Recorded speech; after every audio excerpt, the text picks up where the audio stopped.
Hearts and Hands by O. Henry. Narrated by Christine Mascott.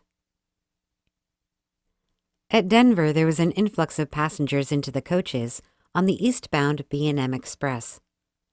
In one coach there sat a very pretty young woman, dressed in elegant taste and surrounded by all the luxurious comforts of an experienced traveler. Among the newcomers were two young men, one of handsome presence with a bold, frank countenance and manner, the other a ruffled, glum-faced person, heavily built and roughly dressed. The two were handcuffed together. As they passed down the aisle of the coach, the only vacant seat was a reversed one, facing the attractive young woman. Here the linked couple seated themselves. The young woman's glance fell upon them with a distant, swift disinterest. Then, with a lovely smile brightening her countenance and a tender pink tinging her rounded cheeks, she held out a little gray-gloved hand. When she spoke, her voice, full, sweet, and deliberate, proclaimed that its owner was accustomed to speak and be heard. "Well, Mr. Easton, if you will make me speak first, I suppose I must. Don't you ever recognize old friends when you meet them in the West?"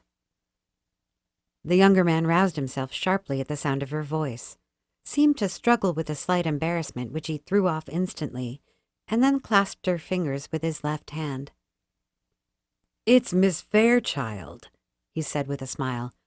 "I'll ask you to excuse the other hand. It's otherwise engaged at present." He slightly raised his right hand, bound at the wrist by the shining bracelet, to the left one of his companion. The glad look in the girl's eyes slowly changed to a bewildered horror. The glow faded from her cheeks.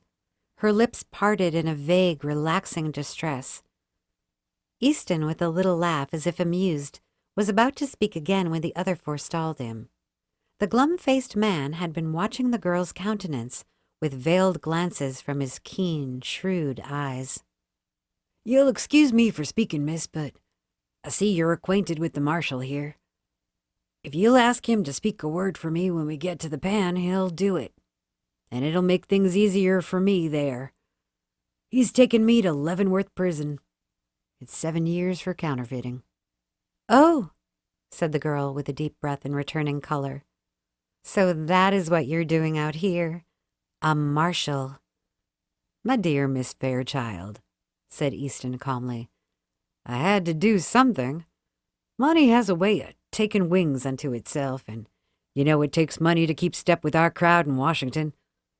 I saw this opening in the West, and, well, a marshalship isn't quite as high a position as that of ambassador, but—" "The ambassador," said the girl warmly, "doesn't call any more. He needn't ever have done so.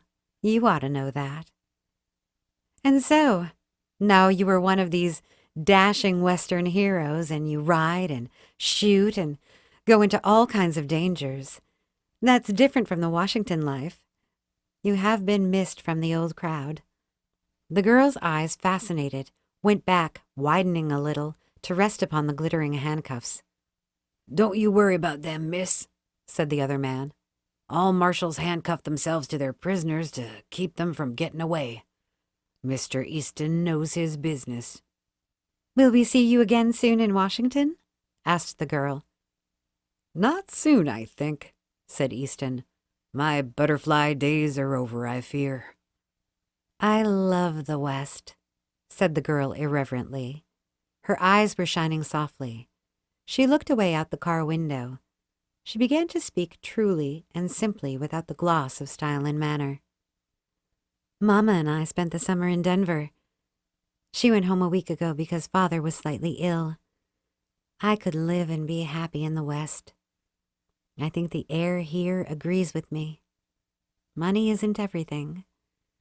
But people always misunderstand things and remain stupid." "Say, Mr. Marshal," growled the glum-faced man, "this isn't quite fair. I'm needing a drink, and I haven't had a smoke all day. Haven't you talked long enough? Take me in the smoker now, won't you? I'm half dead for a pipe." The bound travelers rose to their feet. Easton with the same slow smile on his face.